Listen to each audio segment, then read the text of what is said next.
Entrando en el tramo final de esta tercera FES, queremos ir cubriendo los 5 componentes de la metodología que hemos tenido, y la biodiversidad es uno de los ejes que no hemos trabajado demasiado o como se necesita.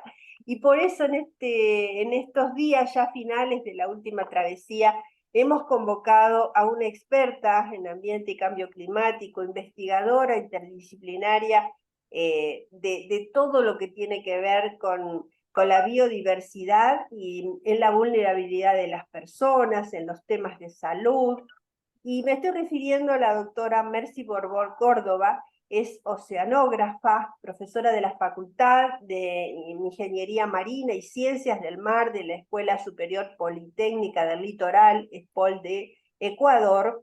Ha sido viceministra de Ambiente de Ecuador, fue directora de Control Ambiental de la Municipalidad de Guayaquil, con una diversidad de premios y galardones que realmente nos hace felicitarlas, pero sobre todo agradecerle esta vinculación personal que tenemos hace algunos años, de habernos encontrado en el grupo de cambio climático de Red Clara. Así que realmente gracias, Mercy, por acompañarnos en esta tercera travesía. Y yo te he convocado pensando en la falta. Nosotros siempre hablábamos de América y de la región, de las riquezas naturales, de lo que hay que proteger. Y bueno, en Ecuador también tenemos a Galápagos como la segunda reserva del mundo que cuidar, la primera en un país de desarrollo. Siempre hablamos de la Amazonia, pero hay que poner foco también en el Ecuador como otra de las reservas naturales que el planeta necesita. Así que bueno, convocándote desde ese maravilloso país, te damos la bienvenida en esta tercera FES y muchísimas gracias por acompañarnos y darnos todo tu conocimiento y tu empuje, tu motivación. Muchísimas gracias, Marita, y un placer para todos. Saludos para toda la región. Es un privilegio para mí poder conversar un poco sobre lo que sabemos, lo que hemos ido conociendo a través de nuestros procesos. Y bueno, y lo primero que quisiera decir que efectivamente somos una región muy privilegiada, bendecida, con unos recursos naturales y una biodiversidad extraordinaria. En nuestra región nosotros tenemos algunos países megadiversos. Ecuador es uno de ellos, ¿no? Y esa megadiversidad viene justamente de algunas condiciones, pero entre esas las muchas especies que tenemos en nuestros bosques amazónicos, pero también en otros ecosistemas como son la zona andina, ¿no? Donde hay justamente estas altitudes, estos páramos, que son sitios donde hay una biodiversidad muy especial con procesos de adaptación hasta la zona. Y también tenemos la zona de toda la costa y que eso acompaña a toda la región sudamericana. Pero además de estas maravillas de regiones, Amazonía, la cordillera de los Andes que nos atraviesa, y luego la parte del litoral que nos lleva hacia nuestro océano Pacífico, ¿no? Tenemos también algunas islas y algunos otros países también tienen islas y nosotros tenemos el frágil ecosistema de Galápagos. Y digo frágil justamente porque está expuesto a muchas amenazas globales, entre esas el cambio climático. Pero antes de entrar a mirar Galápagos en el contexto del cambio climático, justamente ese aislamiento que tienen las islas, esas características de conformación topográfica, ¿no? Que tienen diferentes pisos altitudinales, la ubicación de Galápagos justo frente a una zona de corrientes ecuatoriales, viene con aguas frías en un sentido, en el otro sentido una contracorriente. Entonces, eso le produce una productividad, una riqueza de nutrientes que hace que la pesquería, que las cadenas tróficas y que organismos muy especializados se hayan quedado ahí. Entonces, entre el aislamiento y esta riqueza oceanográfica, ¿no? De estas corrientes, han generado esta maravilla que es Galápagos y que, bueno, y que fue descubierto justamente ¿no? Hace muchos años y es territorio ecuatoriano. Entonces, en ese ecosistema, y justamente como el Ecuador ha tomado la decisión de prácticamente tener casi todas las Galápagos como un área protegida. Entonces, mayor porcentaje de las Galápagos son área protegida y una pequeña porcentaje es de la actividad humana, donde están asentadas las ciudades, donde están asentadas algunas granjas agrícolas y donde está en general la actividad humana. Entonces, en ese sentido, hay una interacción, que aunque sea un porcentaje, que es menos del 1%, entonces igual tenemos una gran interacción y el impacto humano, ¿no? Está siempre en acción en una retroalimentación con los organismos y el sistema que tiene las Galápagos.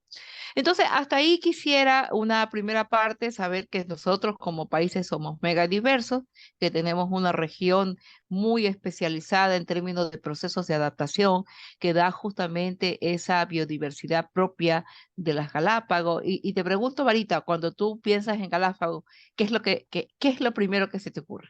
Dime. No, lo primero que a mí se me ocurre es ir disfrutar de las tortugas, por ejemplo, que Exacto, es la exacto. identidad, ¿no? Que pública, Ajá, pero también exacto. uno ya va investigando un poco y bueno, el turismo, digamos, ¿no? Aprovechar todo lo que significa el turismo, más allá de todas las, que me encanta, todas las exigencias que te piden para poder entrar, el cuidado que hacen, como bien decías, pero seguramente no es lo que yo querías que yo te respondiera. Así que quedo muy atenta. No, Marita, era más bien la respuesta que yo esperaba. Efectivamente, nosotros asociamos Galápagos, ¿no? Con, y hasta el nombre, ¿no?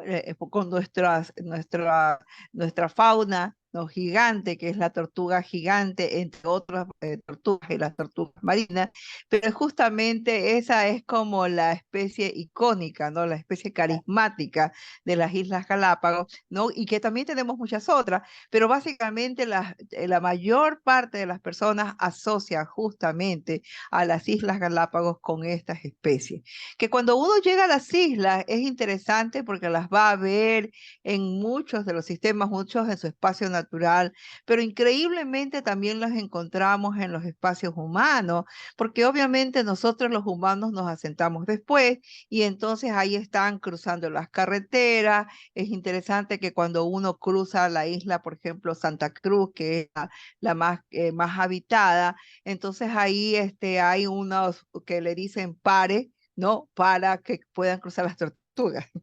Entonces, eso es un poco lo que tú vas a ver ahí y hay mucho respeto, realmente hay mucho respeto tanto del habitante local como del visitante, porque ellos saben que sabemos en realidad que las islas están ahí por esa característica, por esa diversidad de especies que tiene y entonces que tenemos que realmente tratar de cuidarlas. Pero ciertamente que la actividad turística puede poner presiones, pero aparte de esa actividad turística, también hay eventos climáticos que están cada vez preocupando más.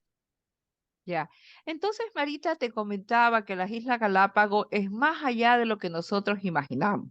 Realmente hay muchísima biodiversidad, una gigante, otra muy pequeña que no la puedes ver, otra microscópica que está en las aguas, que está en el océano, pero también tenemos diferentes ecosistemas. Uno se imagina el mar, la playa, las rocas, pero mira esto que estoy presentando ahí, esa foto es de la parte alta de la isla Santa Cruz.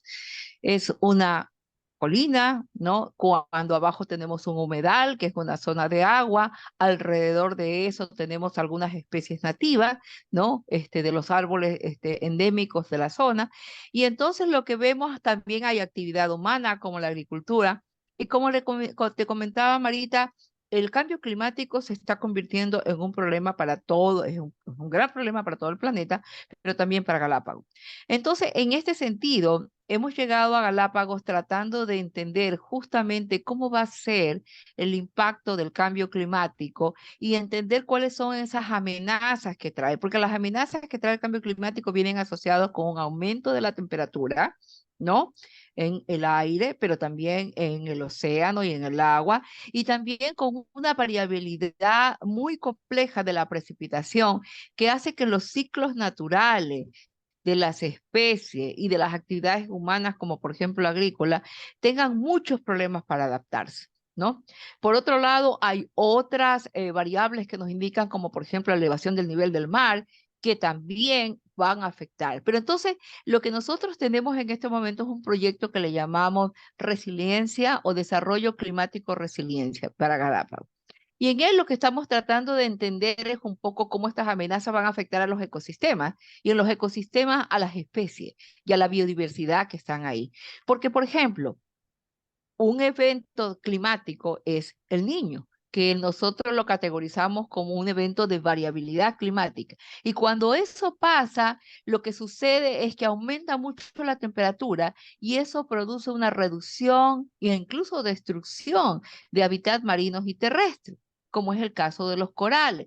También produce este cambio en los patrones, digamos, de especies de algunas aves porque no encuentran alimentos y entonces tienen que ir de un lado a otro y desaparecen algunas aves que aparecen por otros lados.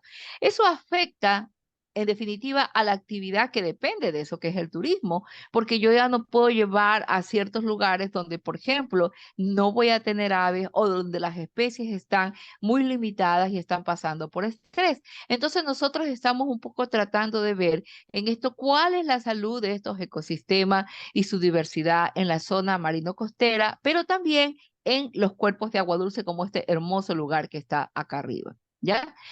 Y entonces un poco entramos al tema del niño y lo que ha hecho su regalápago en el pasado y cómo puede afectar en este 23-24, que según las predicciones de los entendidos, puede ser un efecto el niño moderado a fuerte y seguimos esperando las señales para ver qué es lo que sucede. Pero este evento el niño justamente viene justo como para la Navidad, empieza por ahí y por eso es que se asociaba justamente al nacimiento de Jesús de acuerdo a la tradición cristiana. Y entonces, pero el niño siempre estaba ahí, siempre ha pasado un pulso de la naturaleza que no es tan eh, periódico, es decir, tiene muchas variaciones, pero ha pasado hace muchos años. Entonces, y siempre, digamos, la naturaleza ha sabido cómo llevarla, pero ¿por qué entonces nos preocupamos tanto ahora del niño? Pero nos preocupamos es porque ahora tenemos el calentamiento global. El planeta está 1,2 grados más caliente que lo que era antes en la era preindustrial. Y eso trae consecuencias impresionantes en todos los ecosistemas y en su diversidad, porque 1 grado de temperatura de aumento puede provocar unas variaciones en su metabolismo, en su falta de alimento, en sus procesos de reproducción y en patógenos que lo pueden afectar. Entonces, eso es lo que hay que ir analizando, ¿no? Y no voy a explicar lo que es el niño, pero lo que sí me interesa que veamos es un poco cómo es la parte de lo que es Galápagos. Nosotros acá en Galápagos, y si podemos ver aquí, voy a conversar un poquito lo que es la estacionalidad de Galápagos. Entonces, Galápagos tiene como los 4 primeros meses del año, una lluvia, el periodo húmedo, después disminuye, luego viene a la época seca. Lo que sucede es que cuando aparecen estos periodos como el niño, estas precipitaciones pueden ser muy fuertes y aumentar más de lo común. Y luego el periodo que viene después, en cambio, puede ser muy seco, generando estrés, ¿no? En muchas especies y su biodiversidad. Y estos picos que ustedes ven aquí en esta, en esta gráfica, que básicamente lo que lo representa son los años que ha habido mucha lluvia por eventos del niño, estos que están marcados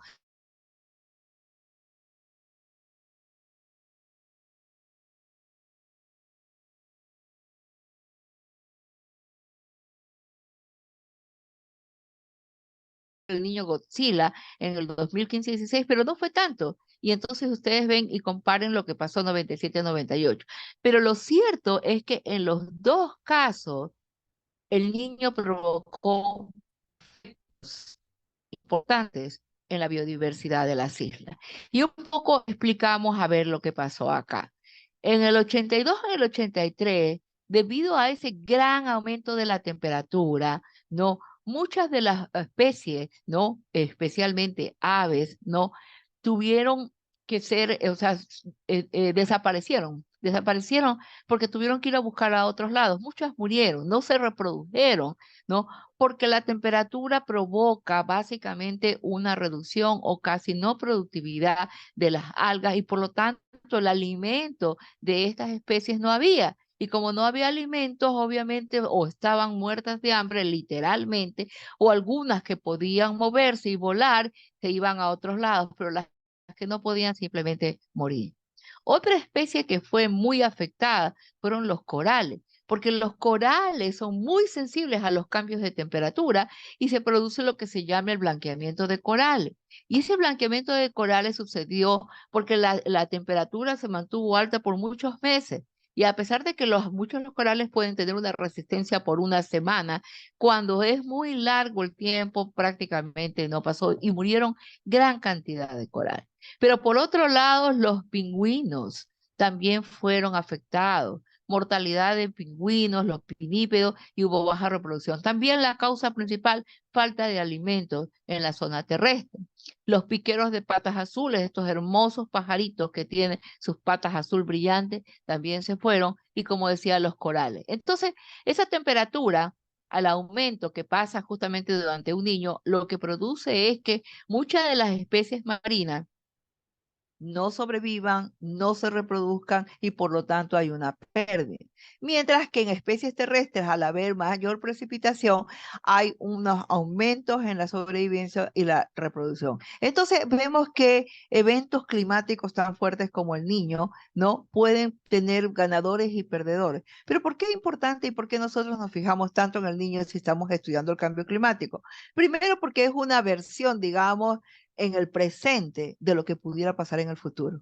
Entonces, es bien importante analizar cómo un evento El Niño golpea a una isla, a las Islas Galápagos, ¿no? Y a toda la cadena de actividades que está ahí, para poder prepararnos y poder ir avanzando y decir realmente qué medidas de adaptación tenemos que hacer, qué planes de manejo tenemos que hacer, qué monitoreo. El desarrollo de la ciencia es súper importante porque con eso nosotros podemos ir definiendo estrategias de manejo, ¿no? Para poder establecer las medidas, digamos, que tienen que tomar los tomadores de decisiones y en este caso el parque. Entonces, eso por un lado, entonces entender lo que pasa, monitorear, mirar cuáles son los estresores, es la temperatura, es la precipitación, en algunos casos es la acidificación del océano, que es mucho más complejo de medir, pero también tenemos que ver cuáles son los estresores antrópicos. ¿Será que estamos poniendo mucha presión sobre el ecosistema? ¿Será que estamos excesivamente sobreexplotando las pesquerías que se tienen ahí? Entonces, todo eso tenemos que analizarlo para establecer políticas de manejo y ciertamente que el Parque Nacional Galápagos está haciendo todo ese trabajo, pero hay un importante trabajo, como por ejemplo el que tú haces, Marita, de concientizar que la biodiversidad es parte de lo que es la salud de los ecosistemas del planeta y por lo tanto la salud del ser humano. Nosotros somos parte de un todo. No podemos separarnos, somos parte de un todo. Y si nosotros vamos a ir perdiendo parte de nuestra biodiversidad, básicamente eso nos va a llegar a nosotros como un boomerang. Entonces tenemos que efectivamente entender, porque a veces no entendemos y al no entender no manejamos nuestro sistema. Y tenemos que respetar esos pulsos de la naturaleza e ir acoplando sin estresar más lo que ya está ahí y poder tomar acciones, por ejemplo. ¿Qué acciones podemos tomar? Reducir el estrés, ¿no? Cuando las especies ya están estresadas por efecto de temperatura, no sobrecargar con una acción turística o con una pesca excesiva. Las descargas de los asentamientos humanos que lleguen a zonas donde hay reproducción de aves, de tortugas, de anidamiento, todo eso tiene que ser trabajado, manejado, y no solamente sobre la premisa de control, de regulación, sino la premisa de sensibilizar y de educación, de que yo quiero conservar este ecosistema primero porque es lo que mantiene a la isla. Si nosotros somos justamente parte de esa biodiversidad o perdemos mucho de la calidad ambiental y la salud de esos ecosistemas, realmente podemos perder mucho también de la economía natural de esos sistemas, ¿no? Entonces, por ese lado, tenemos que entender justamente esas interacciones con la biodiversidad y con el clima.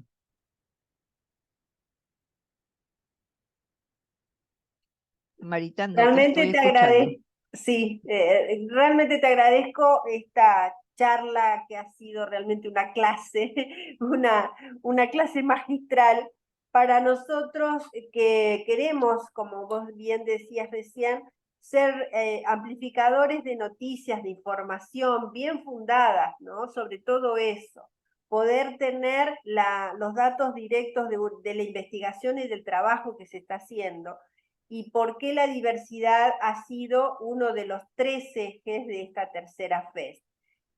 Porque estamos con casos líderes en marcha que nos permitan localizar la prosperidad y la prosperidad nosotros la vinculamos a poder erradicar la pobreza, las desigualdades, ir a las causas, ¿no? Llegar a las causas. Y realmente todo tu trabajo como oceanógrafa, todo el trabajo que estás haciendo con investigación, nos permite conocer la vida y la subsistencia que significan desde el otro eje, que es la educación para el desarrollo sostenible.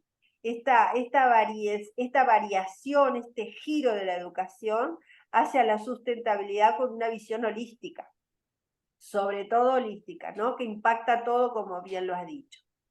Entonces, vamos a dejar abierto una sección con esta tu primera participación para hacer el seguimiento de todo lo que estás haciendo porque es muy rico.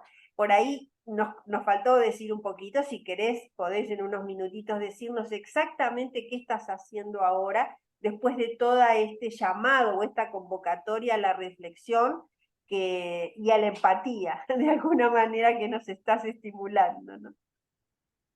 Sí, básicamente nosotros estamos entendiendo, digamos, las relaciones con los ecosistemas, pero estamos conversando con los actores locales. Entonces, estamos preguntándole al agricultor, al guía turístico, al manejador del parque, al pescador, cómo ellos están siendo impactados por el clima, cómo les afecta a sus ecosistemas, a las especies con que ellos están trabajando, y porque son sus medios de vida, y cuáles son las acciones que ellos han tomado. Porque al final del proyecto lo que nosotros queremos es ver qué medidas de adaptación tiene justamente para mantener, como tú dices, esa calidad de vida que todos tenemos, pero también la calidad y la sostenibilidad del sistema. No podemos sobreexplotar, no podemos utilizar un excesivo de turismo, etcétera. Lo que tenemos que hacer es entender, también hay que entender las necesidades de cada uno de estos actores que están viviendo. Entonces, es una relación entre cómo está este sistema con este gran modulador que es el clima, la biodiversidad que está ahí y cómo estas personas que viven ahí usan eso para sus medios de vida y su subsistencia. Queremos que haya un balance, que haya una entendimiento de cómo podemos trabajarlo mejor y establecer y aumentar la resiliencia del sistema, básicamente.